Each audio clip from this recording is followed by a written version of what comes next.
देखिए, हम इस देश के अंदर पिछले 78 साल से बहुत सुकून से रह रहे थे।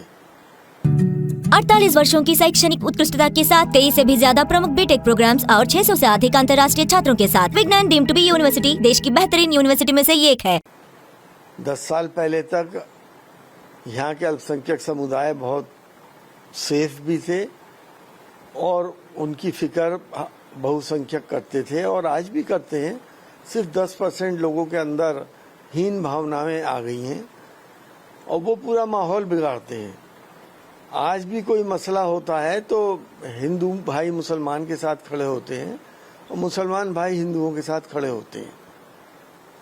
लेकिन ये माहौल जो चेंज हुआ है और जिस तरह के हालात इस वक्त पैदा हो रहे हैं, वो सियासी माहौल और सियासत करने वाले लोग वोट को पोलराइज करने के लिए कर रहे हैं।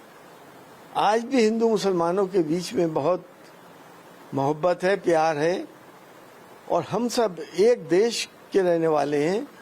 सबका बराबर का अधिकार है और ये देश सबका है, चाहे वो हिंदू हो, मुसलमान हो, सिख हो और ईसाई हो। ये हकीकत है कि मौलाना आज़ाद फाउंडेशन से जहां मुस्लिम्स के एजुकेशनल इंस्टीट्यूशंस को पैसा मिलता था वो सब बंद कर दिया गया।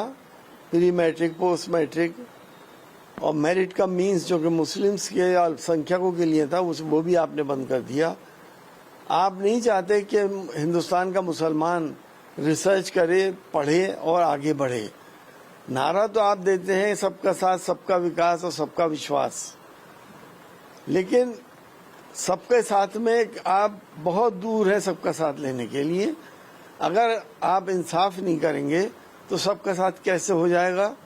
और यही नहीं, अलीगढ़ मुस्लिम यूनिवर्सिटी का और जामिया मिलिया इस्लामिया का बजट भी कम कर दिया गया, जबकि और यूनिवर्सिटीज़ के बजट बढ़ाए गए। इन दो यूनिवर्सिटीज़ के बजट क्यों कम करे गए? हमें बढ़ाने पे एतराज़ नहीं है, कम करने पे हमें एतराज़ है। आप क्या चाहते हैं कि इस देश के अल्पसंख्यक जाहिल रहें, पढ़े लिखे नहीं, अब देश की मुख्य धारा में ना आए? तो जो किताबी बातें आप लोग करते हैं, आचरण आपका उससे बिल्कुल उल्टा है। देखिए, किसी को धोखा देके धर्मांतरण कराना गलत है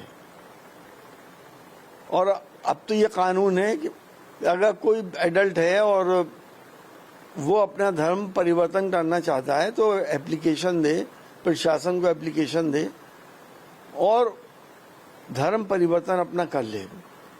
इस पे रोक नहीं है। आदमी की मर्जी है किस धर्म को वो पसंद करता है और किसको नहीं करता। ये तो उसका अपना डिस्क्रिशन है। अगर कोई किसी को लोभ लालच देकर, डरा धमकाकर धर्मांतरण कराता है तो वो क्राइम है और गुनाह भी है।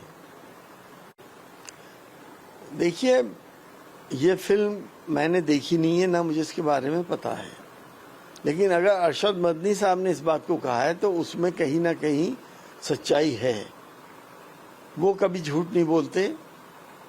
और जिस तरह से हमने देखा था पिछली बार कश्मीर फाइल्स आई थी, जिसमें ये तो दिखा दिया गया कि किस तरह से हिंदुओं को मारा गया, लेकिन ये नहीं दिखाया गया कि मुसलमानों ने भी हिंदुओं को बचाया था, अपनी जान तक देकर हिंदुओं को बचाया था। अब फिल्मों का सहारा लेके भी लोग सियासत कर रहे हैं और नफरतें फैला रहे हैं। ये नफरतें इस जगह पर ना पहुंच जाएं कि इंसान एक दूसरे से डरने लगे और हमारे दुश्मन लोग इसका फायदा उठाएं। देखिए, सेवा तो हर किस्म की होती है, खाना भी होता है, पानी भी होता है, उनकी हर व्यवस्था होती है, ठहरने की व्यवस्था होती है, मालिश भी कराई जाती है और हाथ पैर भी दबाए जाते हैं। अब ये कौन करेगा? फिर शासन जब उनका इतना ख्याल रखता है तो मैं समझता हूँ करने में कोई हर्ज तो है नहीं। देखिए, जब तक अखिलेश जी की सरकार थी, कांवड़ यात्रा में कोई भी परेशानी नहीं आई। ना ये रोज रोज के मसले उठे कि सिविलियंस जो हैं वो ढाबों की चेकिंग, पेंटे उतरवाना, ये करना वो करना, ऐसा कुछ नहीं हुआ।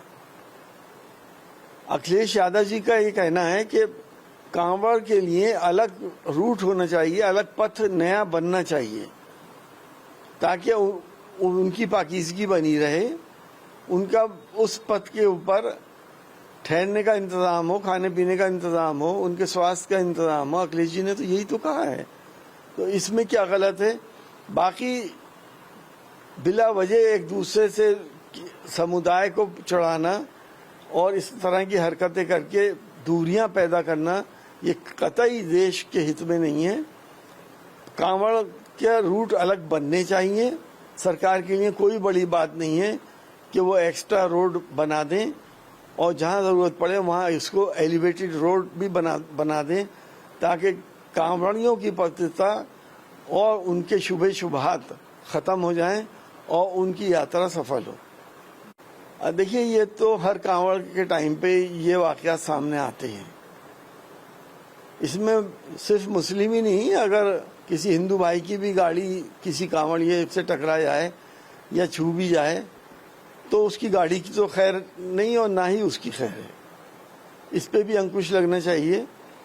और बहुत से ऐसे भी कांवड़िए हैं जो इन चीज़ों को रोकते हैं, साइड में रास्ता भी देते हैं, और कुछ ऐसे हैं जो गाड़ी के आगे खड़े हो जाते हैं, ढोल ताशे बजाते हैं, डीजे बजता है और डीजे की ऐसी आवाज़ होती है कि पूरी कार झन्नाती है।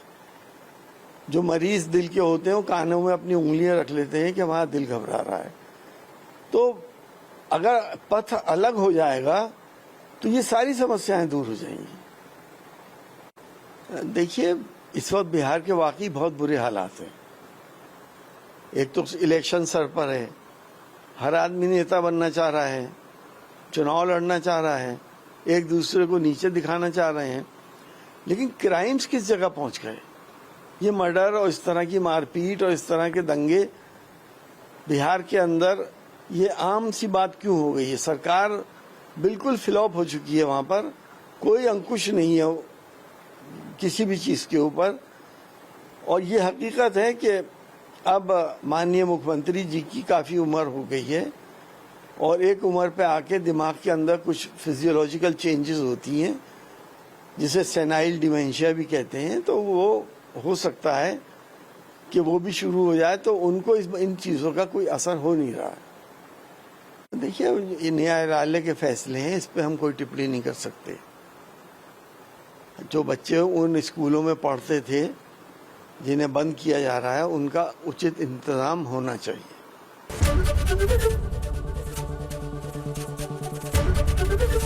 एबीपी गंगा, खबर आपकी, जुबान आपकी।